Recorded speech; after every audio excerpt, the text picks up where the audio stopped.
Imaginemos por un momento que alguien quiere construir un rascacielos a prueba de huracanes, ¿vale? Ujú. Pero resulta que se pasa el 90% del tiempo presupuestado simplemente mirando un solar vacío de tierra. O sea, sin mover un solo ladrillo. Visto desde fuera parece una pérdida de tiempo monumental, claro. Totalmente. Y es que en Occidente, nuestra mentalidad respecto al ejercicio o a cualquier disciplina física suele ser muy, muy directa. Queremos sudar desde el minuto uno. Ya te digo, si no hay movimiento, si no levantamos peso o sentimos que el corazón se acelera, parece que no estamos haciendo nada. Eso es. Pero los textos que vamos a explorar en nuestra inmersión profunda de hoy plantean algo radicalmente distinto. Afirman que si el cuerpo físico se mueve antes de que la mente se convierta en un contenedor hermético, literalmente se está desperdiciando toda la energía. Es un choque cultural y biomecánico brutal, la verdad, porque existe una tendencia casi instintiva a saltar directamente a la parte visible del esfuerzo, ¿no? Ya. Pero en las prácticas internas más sofisticadas orientales, pues la acción posterior carece de todo anclaje si no existe una arquitectura previa. Y ojo, no es una metáfora poética, hablan de una preparación anatómica y neuronal muy precisa que ocurre antes de dar el primer paso. Y esa es exactamente nuestra misión hoy. Vamos a desentrañar esa arquitectura invisible. Para ello, hemos revisado a fondo una sección muy técnica de los manuales del Shinen Qigong, concretamente la sección 2 del capítulo 3 del libro 4. Exacto, desde la página 133 a la 138 para ser precisos. Que son unas páginas increíbles. Desglosan toda la preparación del método conocido como Xing Shen Zhuang, o el método del cuerpo y la mente. No vamos a ver la coreografía completa, sino solo esa fase preparatoria. Los famosos 8 versos, los 3 movimientos iniciales y el papel, que a mí me parece misteriosísimo, de la cabeza de grulla y la cabeza de dragón. Pues, a ver, yo creo que lo interesante de centrarnos solo en esta fracción del texto es que nos obliga a frenar. Nos permite observar bajo un microscopio cómo la tradición oriental construye lo que ellos llaman el estado óptimo. Ujú. Y todo empieza, curiosamente, sin mover ni un solo músculo de forma evidente. Empieza con la mente y los 8 versos, que son básicamente 8 frases que se recitan mentalmente. A ver, yo aquí me pongo en la piel de quien nos escucha y piensa, vale, voy a hacer una serie de movimientos físicos complejísimos, ¿por qué tengo que empezar recitando frases en mi cabeza? Claro, suena a ritual, ¿no? Exacto. Pero leyendo las fuentes me he dado cuenta de que hay dos maneras de usar estos versos. Está el método externo y el método interno. Y me ha llamado muchísimo la atención la diferencia. Es que es una diferencia vital para entender esto. El método externo, digamos que es el más común en las etapas iniciales de estas prácticas. En él, la intención de la mente se proyecta hacia afuera. Vale. El practicante intenta conectar con la naturaleza, con el vacío cósmico, expandiendo su conciencia más allá de los límites físicos del cuerpo. Y es fantástico para absorber energía del entorno. O sea, si imaginamos que la mente es un foco de luz, en el método externo estás apuntando ese foco hacia el cielo y las montañas, ¿no? Intentando iluminar todo el paisaje. Totalmente. Buena analogía. Pero en este método, en el Xing Chuang, los textos exigen usar el método interno. Y aquí el foco de luz hace algo completamente distinto. Ujú. Después de que la mente se vacía, la energía mental no se proyecta hacia el cosmos, sino que se concentra, se retrae para envolver exclusivamente la forma del cuerpo físico. Es una inmersión total hacia adentro, donde la conciencia se funde con la propia anatomía. Fíjate que esto me recuerda a cuando vas a ver un concierto de música clásica. A ver, cuéntame. Pues el método externo sería equivalente a proyectar la música hacia el auditorio, buscando que resuenen las paredes, ¿no? Pero el método interno es como ese instante mágico, justo antes de empezar, donde los músicos cierran los ojos, ignoran al público por completo y se escuchan únicamente a sí mismos para sincronizar sus respiraciones antes de tocar la primera nota. Es una analogía perfecta, me encanta, porque desde un punto de vista biomecánico, este recogimiento es indispensable. De hecho, el texto describe este proceso como el paso del corazón humano al corazón del Dao. ¡Qué bonito suena eso! Sí, pero no es solo jerga filosófica, ojo. El corazón humano es el estado de caos cognitivo, o sea, la lista de la compra, el estrés del trabajo, los correos sin leer. Todo lo que tenemos en la cabeza a diario, vamos. Cualquiera que haya intentado sentarse a meditar 5 minutos y haya acabado pensando en lo que va a cenar, conoce perfectamente ese caos. Yo el primero. Claro, es el estado de dispersión pura. Pues bien, pasar al corazón del Lao implica físicamente una reducción drástica de la tensión parasimpática.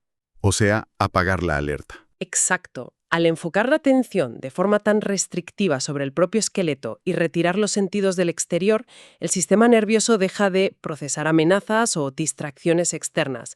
La frecuencia cardíaca basal se estabiliza y la fascia, que responde muchísimo al estrés emocional, comienza a ceder. ¡Qué barbaridad! O sea que el estado de enfoque puro convierte la mente en un contenedor hermético. Tal cual. Si no haces esto, en el momento en que empieces a mover tendones y huesos en los siguientes pasos, la energía fisiológica se disipará por completo por la falta de un control central unificado. Vale, me queda clarísimo. La orquesta ya no mira al público, está afinada hacia adentro. Y una vez que la mente está sellada, el cuerpo empieza a moverse con 3 movimientos de apertura. Y aquí tengo que hacer un poco de abogado del diablo. A ver. Porque leyendo los manuales, me parece de locos. Hay una regla de oro que dice que los movimientos deben ser externamente angulares, pero internamente redondos. Sí, puede sonar a acertijo zen. Totalmente. ¿Qué significa eso físicamente? Pues a nivel mecánico tiene mucho sentido. Significa que vas a ver ángulos en las posturas, codos doblados, muñecas quebradas, pero la transición entre un punto y otro no puede ser robótica ni entrecortada. Ah, vale. La rotación tiene que nacer desde el interior de la articulación, como si hubiera pequeños engranajes esféricos girando suavemente dentro de un brazo que por fuera parece formar un cuadrado. Qué imagen tan curiosa. Pero mira, lo que más me cuesta asimilar no es la geometría, ¿eh? Es el protagonista de estos movimientos. Las fuentes insisten, de forma casi obsesiva, en que toda la rotación de las palmas y los brazos debe estar liderada por el dedo meñique. El famoso meñique. Que, desde la ciencia occidental del entrenamiento físico, el meñique es casi inútil. O sea, es el dedo con menos fuerza de agarre, el más frágil. ¿Por qué guiar una coreografía que moviliza todo el cuerpo con el eslabón más débil de la mano? Me parece súper contraintuitivo. Y es que lo es. O sea, si solo mides la fuerza muscular, no tiene sentido. Pero en la medicina tradicional oriental, el mapa no es muscular, es fascial y energético. Los textos explican que el dedo meñique es el punto de inicio del meridiano del corazón. Ajá. Y aquí viene lo importante. Al obligar al practicante a liderar un movimiento complejo con el dedo más débil, estás forzando una concentración neuronal brutal. Ostras, claro. Si intento mover el brazo guiándome por el pulgar o por el índice, lo hago en piloto automático, porque son los dedos que uso para todo. Exacto, para coger el móvil, las llaves. Pero aislar el meñique requiere estar súper presente en la extremidad. Mecánicamente, tira de unas líneas fasciales muy específicas que recorren la parte interna del brazo hasta el pecho. Ya veo. Y energéticamente, la función vital de usar el meñique es recoger el espíritu del corazón.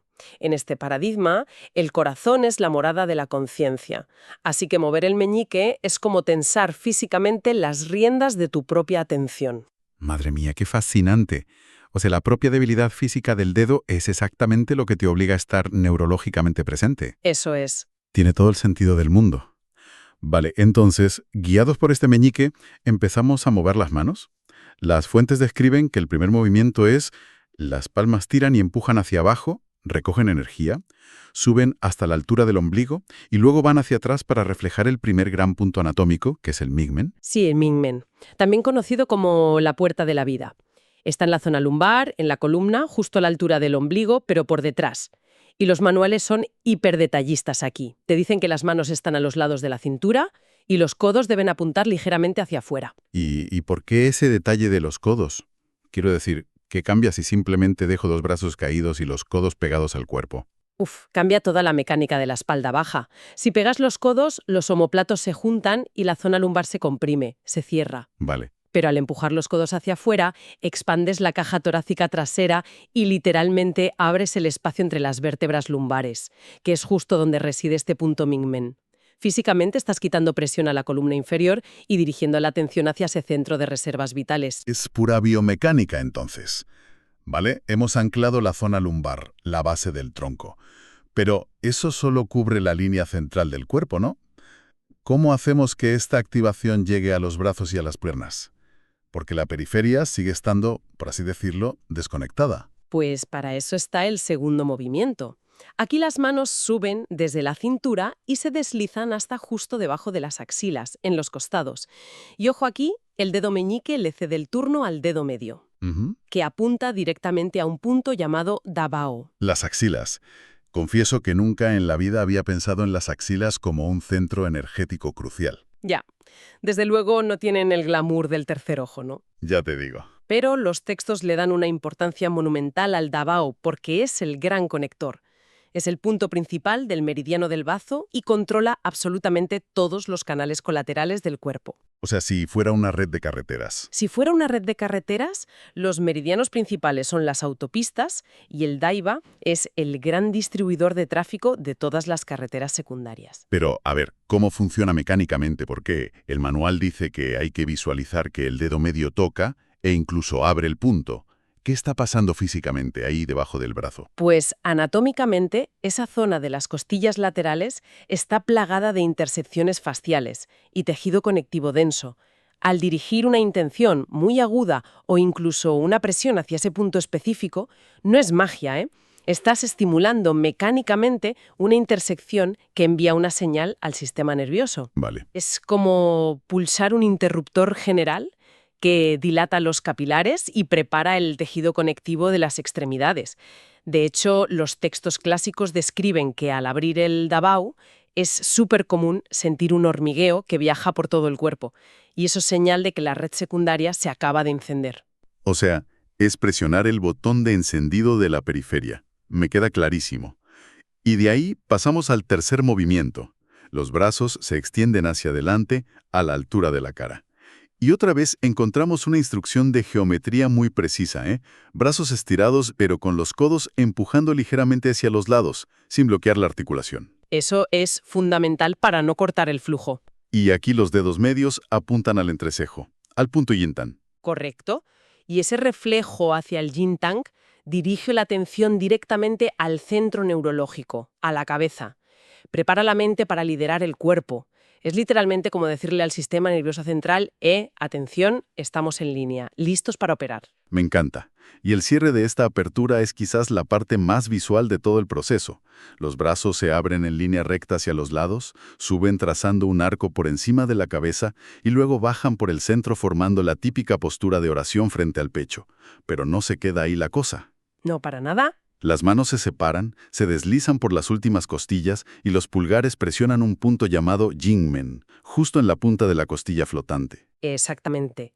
Y fíjate en la secuencia. Si el Dabao en las axilas abría las carreteras secundarias, el Jingmen estimula los canales principales.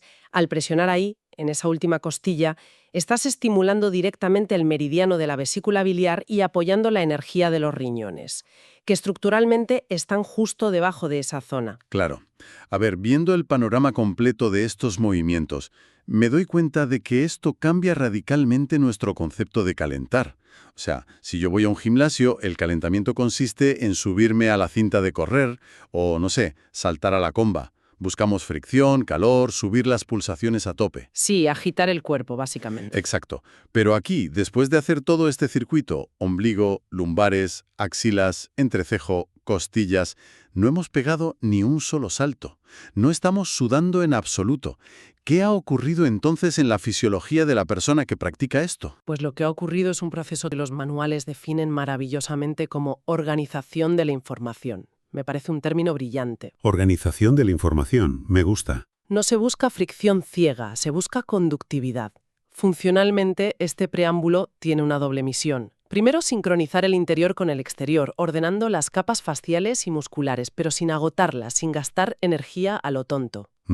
Y segundo, gracias a ese trabajo del meñique y la concentración extrema, se lleva toda la neurología a un estado óptimo. ¿Y cómo definen las fuentes este estado óptimo? Porque suena casi místico. Pues lo definen como un estado paradójico. Por un lado, estás profundamente en calma, dominado por el sistema nervioso parasimpático, pero por otro, estás enormemente alerta. La musculatura está completamente relajada, pero el tono neural es altísimo. ¡Qué combinación! Claro, estás preparado para ejecutar movimientos físicos de altísima exigencia, sin que el cuerpo perciba ese esfuerzo como un estrés o una amenaza, porque el centro de mando, que es el cerebro, está bajo control absoluto. Y hablando del centro de mando, esto me parece fascinante. Porque justo cuando el cuerpo ya está en este estado óptimo, con los meridianos abiertos y zumbando de energía, pasamos a la primera sección real de movimientos del método.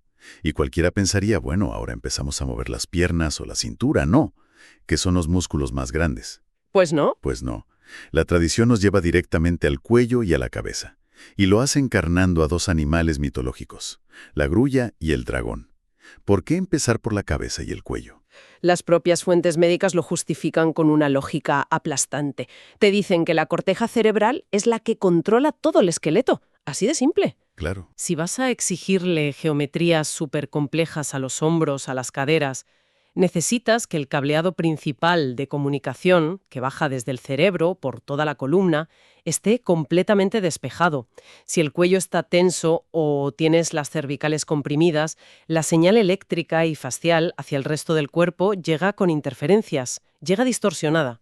Tiene toda la lógica estructural del mundo. A ver, vamos con la grulla primero. Los textos dicen que es un animal con un equilibrio perfecto entre el yin y el yang. Vive en la tierra, pero le gusta el agua. Es relajada, pero puede volar altísimo. Y esto se traduce en el movimiento de la cabeza de grulla. ¿Cómo es mecánicamente este movimiento? Pues imagina un cabeceo, pero olvídate de asentir diciendo que sí de forma rígida. Es un movimiento ondulatorio. Como una ola. Exacto. Hacia adelante y hacia atrás. La barbilla se hunde hacia el pecho, estirando bien la parte posterior del cuello, luego baja, empuja hacia adelante y vuelve a subir trazando un círculo completo en el aire.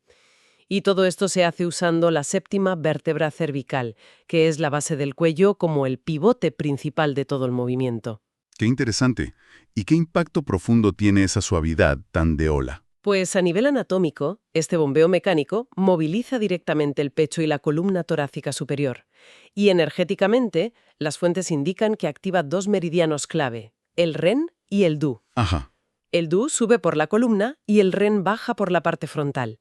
Al mover el cuello de esta forma tan fluida y específica, no solo estás estirando ligamentos, estás creando un efecto de succión que guía el fluido cefalorraquídeo y la energía clara, como ellos lo llaman, directamente hacia el cerebro. Es literalmente como despejar la tubería principal. Tal cual. Pero luego entra en escena la cabeza de dragón. Y si la grulla me parecía suave y súper equilibrada, las fuentes describen al dragón como el señor del espíritu. Y su movimiento es totalmente distinto. No es hacia adelante y hacia atrás. Es un movimiento lateral. Sí, pero ojo aquí.